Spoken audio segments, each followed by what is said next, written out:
The company I chose was Leo Burnett. This company was founded in 1935 during the Great Depression by Leo Burnett, an advertising executive from Michigan, USA.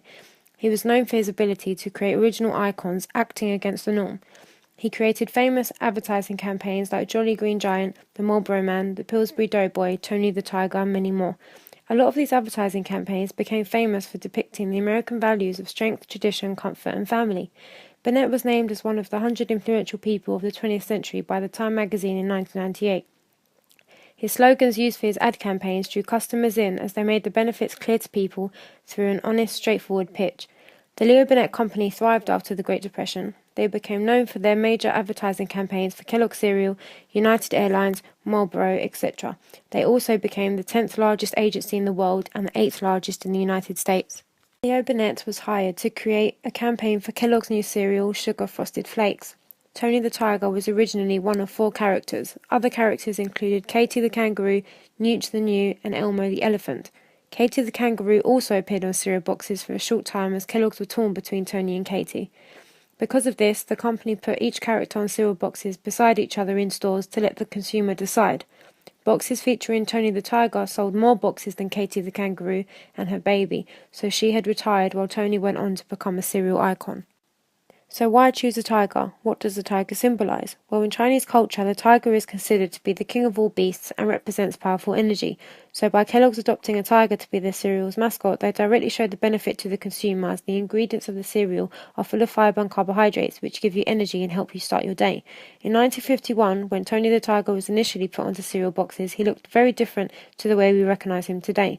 He appeared more like an actual tiger on all fours with black stripes and a grey nose.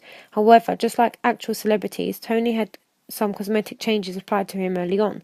The main change in the beginning was his head, which was shaped like a rugby ball, but then adopted a rounder, softer form and more like an actual tiger's head by 1967.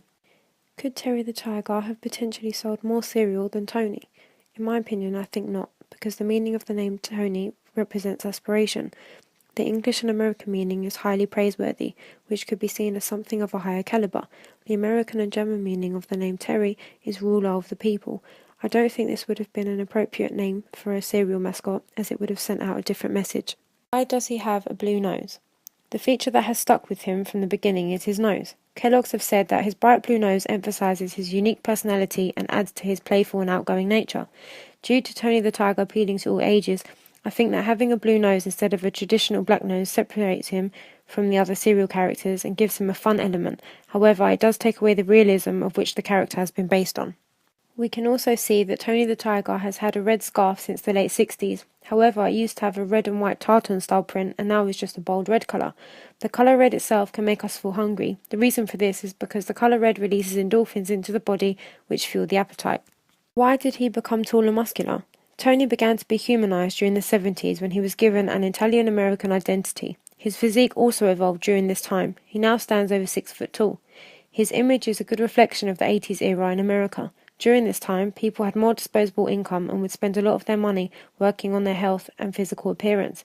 Gyms were opening on many high streets and in office blocks and were easily accessible. However, the average man does not fit into Tony's image. According to an American magazine called The Atlantic, the average male statistics taken from the CDC anthropometric data tell us the average height of a man aged between 30 to 39 is 5'9", with a waistline of 39 inches. His BMI would be 29, which in health terms are leaning towards becoming obese, as this is regarded as overweight. According to Harvard School of Public Health, a BMI of 30 or over is obese. Linking to this, sugar frosted flakes have lost popularity as consumers become more aware of healthy eating and realise that there was 37% of sugar in this product. However, Kellogg's did release a healthy alternative with less sugar, but its sales were unsuccessful. Through research to expose sweetened cereals by which Frosted Flakes or Frosties came out worst, a health secretary by the name of Andy Burnham had said that politicians should consider banning it to stop children getting fat. Frosty's TV ads were banned in between children's TV programs by 2007, but could be aired on other channels at other times. Half the people who eat this cereal are adult men. Target audience went from being mums to dads. In many of their adverts, we see Tony playing football in the garden with the father and son before sitting at the kitchen table to eat a bowl of Frosties. The campaign was trying to tap into the growing trend of dads buying the groceries and the fact that parents love to share things with the ones they love. Following my research, I looked into what other people thought of this Kellogg's character. After asking myself that question, I realised that this cereal isn't exactly a healthy option, but because the tiger on the box reminded me of my childhood, I would still pick it up, which seems to be the case for many people that I have asked. According to the Daily Mail, from January 2014, there was a research study conducted by London City University. During this, they had asked just under 200 British adults how much they liked Tony the Tiger and one other Kellogg's mascot. They were also asked how healthy they believed the cereal to be. The research shows that adults that have seen Tony the Tiger as children believe the product to be healthy because of the lovable character on the box. When we have grown up with something from childhood, we have a tendency to trust it and not reevaluate how good or bad it may be for us.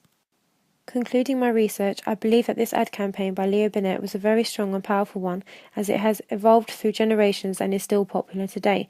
However, I do believe it to be misleading from a health aspect, as the product itself is being sold to us by giving us a great source of energy, when in fact we would be consuming a large amount of sugar. This campaign I believe to have been well thought out like any advertising campaign. It is a psychological campaign custom made explicitly for its target audience. Thanks for listening.